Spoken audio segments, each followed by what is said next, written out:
जय श्री राम। सुनत जनक आगवन सबू, हर्षेउ अवध समाजु। रघुनंदन ही सकोचु बड़, सोच विवश सुर राजू। राजा जनक का आगमन सुन अयोध्या के सब लोग अति आनंदित हुए और प्रभु को बड़ा संकोच हुआ तथा इंद्र शोच के वश हो गए। गरे गलान कुटिल कैकेयी, काहि कहे केहि दूषण देई। असमन आनि मुदित नर नारी, भयो बहोरी रहब दिनचारी। किंतु कुटिल कैकेयी ग्लानि के मारे गलने लगी, क्या कहे और किसे दोष दे। नगर के स्त्री पुरुष मन में बहुत आनंदित हुए कि अब तो 4 दिन हमारा रहना और अवश्य हो जाएगा। यही प्रकार गत बासर सो, प्रात नहान लाग सबको। करि मजनू पूजई नर नारी, गणप गौरी त्रिपुरारि तमारी। इसी प्रकार से वह दिन भी व्यतीत हुआ। दूसरे दिन प्रातः होते ही सब लोग स्नान करने लगे। इस प्रकार स्नान कर गणेश, गौरी, महादेव और सूर्य को पूजने लगे। रमा रमन पद बंदी बहोरी, बिनवई अंजुलि अंचल जोरी। राजा राम जानकी रानी, आनंद अवधि अवध रजधानी। और विष्णु भगवान की वंदना कर हाथ जोड़ आंचल फैलाकर यही विनती करते हैं कि श्री राम जी राजा और सीता जी रानी बने और अयोध्या फिर से आनंदित राजधानी बने।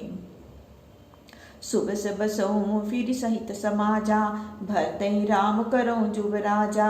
एहि सुख सुधा सींचि सब काहू, देव देहु जग जीवन लाहू। फिर सब लोग समाज के साथ नगर में बसे और भरत को युवराज पद मिले। हे देव, इस सुख रूप अमृत से सींच कर हम सबको जगत में जीने का लाभ दीजिए।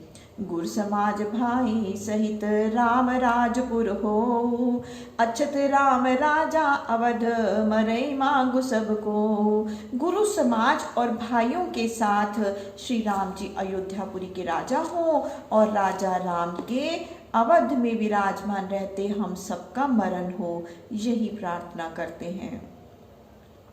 सुनि स्नेहमय पुरजन बानी, निंदई जोग विरति मुनि ज्ञानी। एहि विधि नित्य कर्म करि पुरजन, रामई करई प्रणाम पुलिक तन।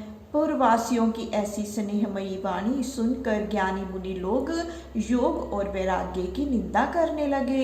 इस प्रकार नित्य कर्म कर प्रभु को प्रणाम करते हुए उनके अंग फूले नहीं समाते थे।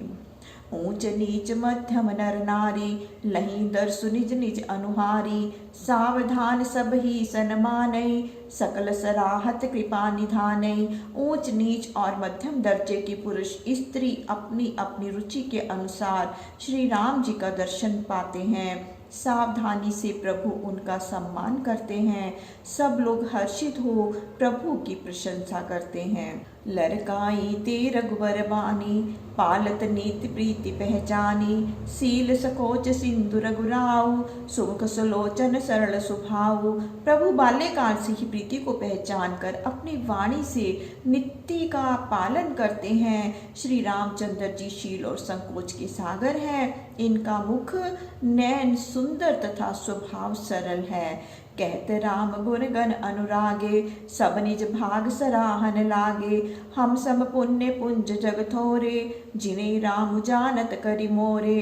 श्री राम जी का गुणानुवाद करते हुए सब लोग प्रेममय हो गए और अपने अपने भाग्य को सराहते हैं और कहते हैं कि हमारे जैसे पुण्य पुंज जगत में थोड़े ही हैं कि जिनको श्री राम जी अपना कर जानते हैं। प्रेम मगन ही समय सब, सुनियावत मिथिलेशु।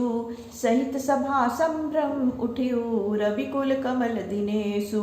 उस समय राजा जनक के आने का समाचार सुन सब लोग प्रेम मगन हुए और सूर्यवंश के सूर्य श्री राम जी सभा के साथ अपने आसन से बड़े संभ्रम के साथ उठ खड़े हुए।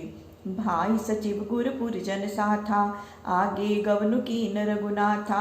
गिरिबरु दीख जनकपति जब ही, कर प्रणाम रथ त्याग हूँ तब ही। और भाई मंत्री गुरु और पूर्ववासियों के साथ अगवानी करने चले। इधर ज्यों ही राजा ने गिरिवर चित्रकूट को देखा, त्यों ही उसे प्रणाम कर रथ को त्याग दिया। राम दरस लाल सा उछाहु, पथ श्रमले सुकले सुनकाहु, मन तह जय रघुबर बैदेही, बिनु मन तन दुख सुख सुधि के ही। उन सबके मन में श्री राम दर्शन की लालसा लगी थी, जिससे किसी को कलेश का स्पर्श भी नहीं हुआ, क्योंकि उनका मन तो वही था कि जहाँ आनंद कंद श्री सीताराम जी थे, फिर बिना मन के शरीर के सुख दुख की सुध किसको हो। आवत जन कुचले यही भांति, सहित समाज प्रेम मति माती, आय निकट देखी अनुरागे, सादर मिलन परस्पर लागे। इस प्रकार सस्नेह प्रेम में मत वाले राजा जनक समाज सहित चले आते थे। जब जनक जी समीप आ गए तब प्रेम का समुद्र उमड़ा और सब आदर पूर्वक आपस में मिलने लगे जनक मुनि जनपद बंदन, ऋषि प्रणाम कीन रघुनंदन, भाई सहित राम मिलि राजै, चले लवाई समेत समाजै। उधर जनक जी ने मुनि वृंदों के चरणों में प्रणाम किया और इधर श्री राम ने ऋषियों को प्रणाम किया। फिर भाइयों के साथ राजा से मिलकर समाज सहित अपने आश्रम में लिवा कर चल दिए। आश्रम सागर शांत रस, पूरन पावन पाथु, सेन मनौ करुणा सरित, लिए जाहि रघुनाथ। वह आश्रम समुद्र के समान शांत रस से भरा है, जिसमें प्रभु जनक जी की सेना रूपी करुणा की नदी को ऐसे लिए जाते हैं जैसे भगीरथ गंगा जी को समुद्र में ले गए।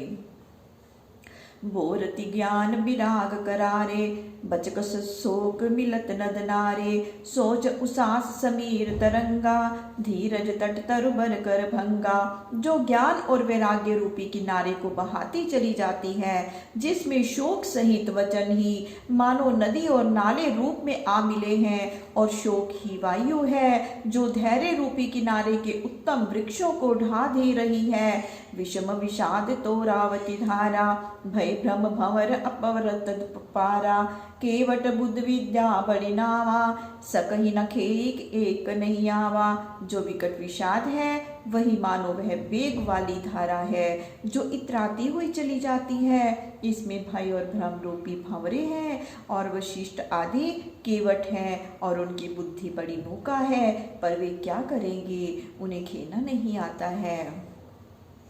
बंजर खोल की रात बिचारे, थके बिलोक पति कहीं हारे, आश्रम उद्धि मिली जब जाई, मनो उठे अम्बुदी कुलाई।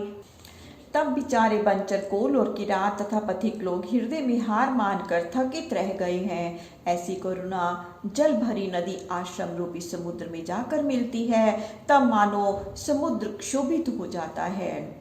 शोक विकल दो राज समाजा, रहा न ज्ञान न धीरज लाजा, भूप रूप गुणशील सराही, रोवई शोक सिंधु अवगाही। दोनों राजाओं का समाज शोक से अत्यंत विकल हो रहा है।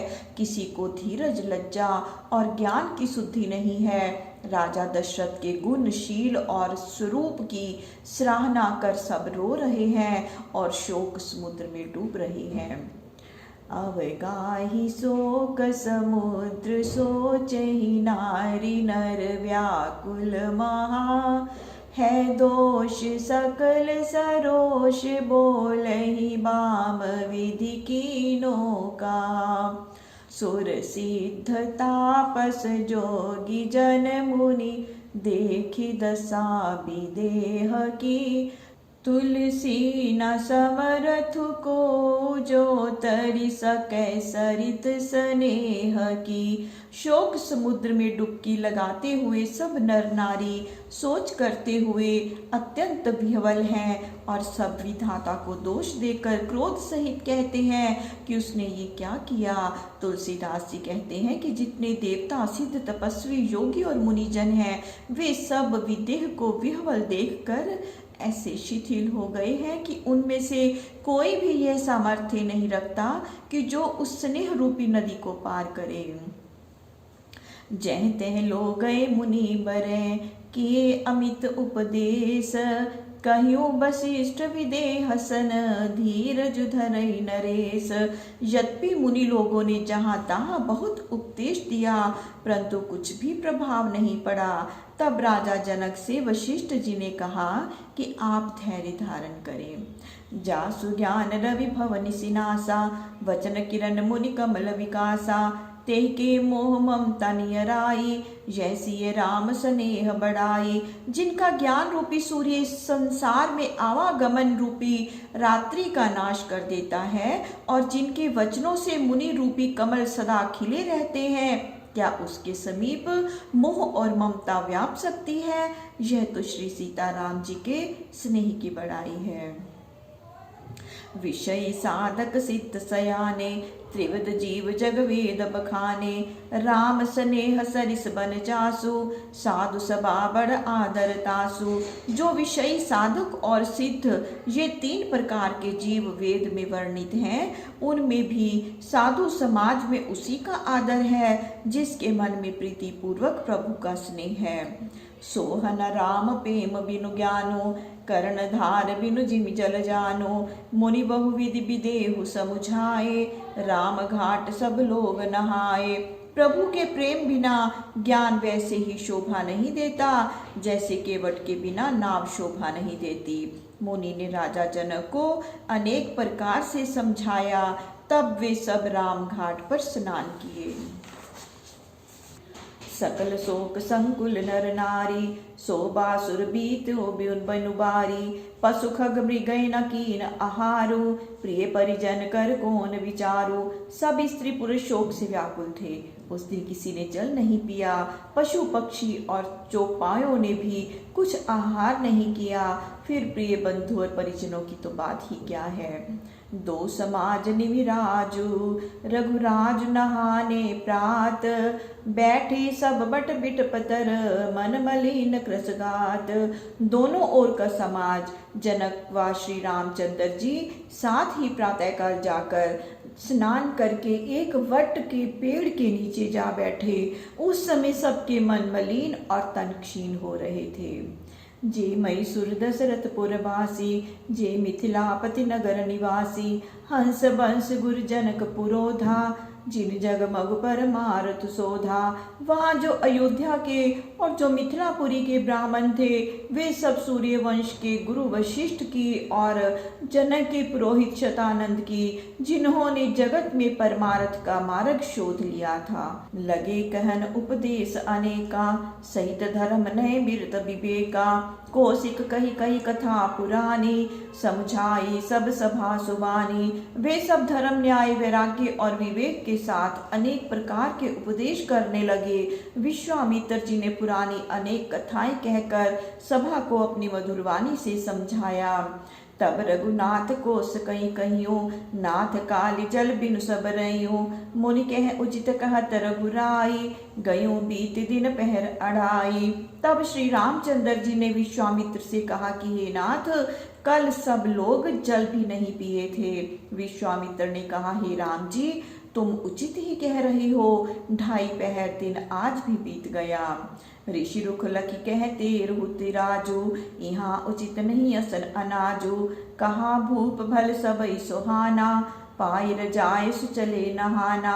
तब विश्वामित्र जी का रुख देखकर जनक ने कहा कि यहाँ अन्न तो खाना उचित नहीं है, फल फूल से ही निर्वाह कर लेंगे।